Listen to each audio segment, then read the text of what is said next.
जय हनुमान ज्ञान गुण सागर, जय कपीस तिहु लोक उजागर। रामदूत अतुलित बल धामा, अंजनी पुत्र पवन सुत नामा। महावीर विक्रम बजरंगी, कुमति निवार सुमति के संगी। भले ही आपने हनुमान जी को माना हो या ना माना हो, आज हम आपको ऐसी हनुमान जी की सत्य घटना बताएंगे कि आपके पैरों की जमीन खिसक जाएगी। ये कथा मेरे पिता ने मुझे बचपन में कई बार सुनाई है। अब इसमें कितनी सच्चाई है, कितनी नहीं, आप सब गुणीजन पाठक निर्धारित करें। मैंने अपने पिता द्वारा दिया गया ज्ञान अपने शब्दों में आप तक पहुंचाने की कोशिश की। एक बार एक पंडित जी थे। अपने घर के बगल में एक राम जानकी मंदिर में वो पुजारी थे। आर्थिक रूप से कमजोर थे। मंदिर में हर मंगलवार शनिवार को रामकथा सुनाते थे। उनकी रामकथा सुनने को गांव में दूर दूर से लोग आते थे।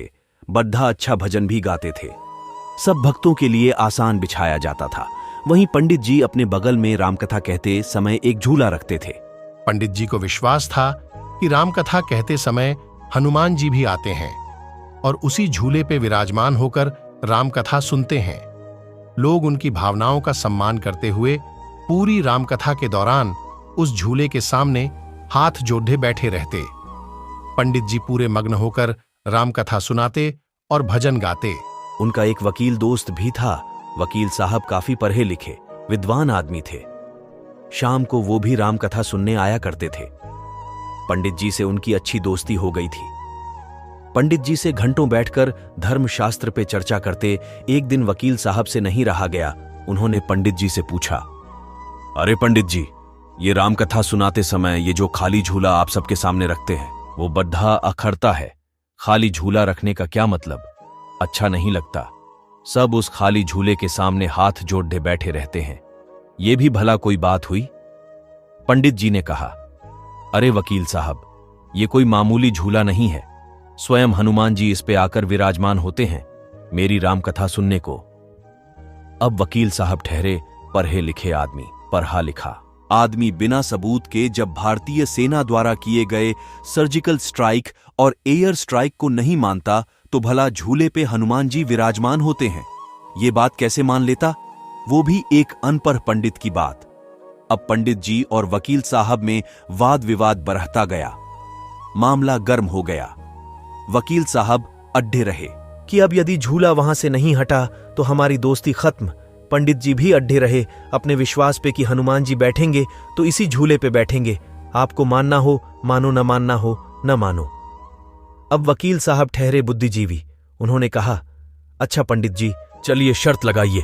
अगर कल यानी मंगलवार को सबके सामने आप ये साबित कर देते हैं कि वास्तव में हनुमान जी आपकी रामकथा सुनने आते हैं, तो मैं अपनी वकालत छोड़ दचकर आपके इस मंदिर में आजीवन आपका सेवक बन जाऊंगा।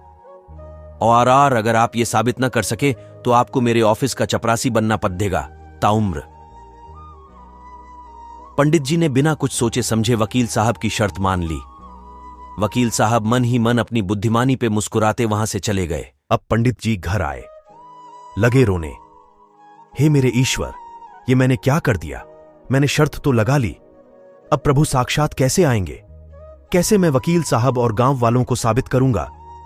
रात भर इसी चिंता में खाना न खाए और रोते रहे।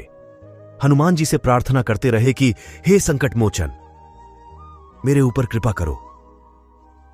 बस इज्जत के सिवा कुछ नहीं है मेरे पास। वो भी सारी जिंदगी वकील के यहां चपरासी बन गया तो जाती रहेगी। मेरी सहायता करो ईश्वर। मुझे पता है आप मेरी रामकथा सुनने जरूर आते हो, पर देखा तो मैंने भी आपको नहीं है। सबको कैसे साबित करूंगा? यही सोचते सोचते रोते रोते पंडित जी की रात जगते जगते बीती। मंगलवार आ गया, रामकथा का समय हो गया। पूरे गांव में ये शर्त वाली बात सबको पता चल चुकी थी। दूर दूर से हजारों लोग आज रामकथा सुनने आए थे, खासकर ये देखने कि पंडित जी आज तो वकील साहब के बुने जाल में फंस गए।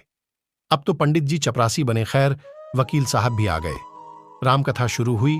झूला लगा हुआ था, एकदम स्थिर झूला। रामकथा सुनाते सुनाते 45 मिनट बीत चुके थे। कथा का अंत आ रहा था। सब टकटकी लगाए झूले की तरफ देख रहे थे, कहीं कोई हलचल नहीं। कथा समाप्त हुई।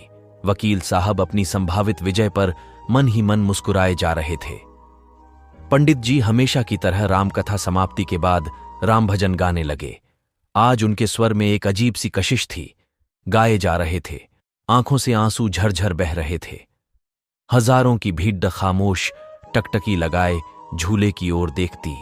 भजन की धुन और तेज, तभी झूला हिलने लगा। लोगों की सांसें जहां की तहां अटकी। झूला धीरे धीरे हल्की गति से हिलने लगा। पंडित जी मग्न होकर रामधुन गाए जा रहे थे, आंखें बंद करके। झूला ऐसे आगे पीछे हल्के हल्के डोलने लगा जैसे कोई उस पे बैठ के आराम से झूला झूल रहा हो।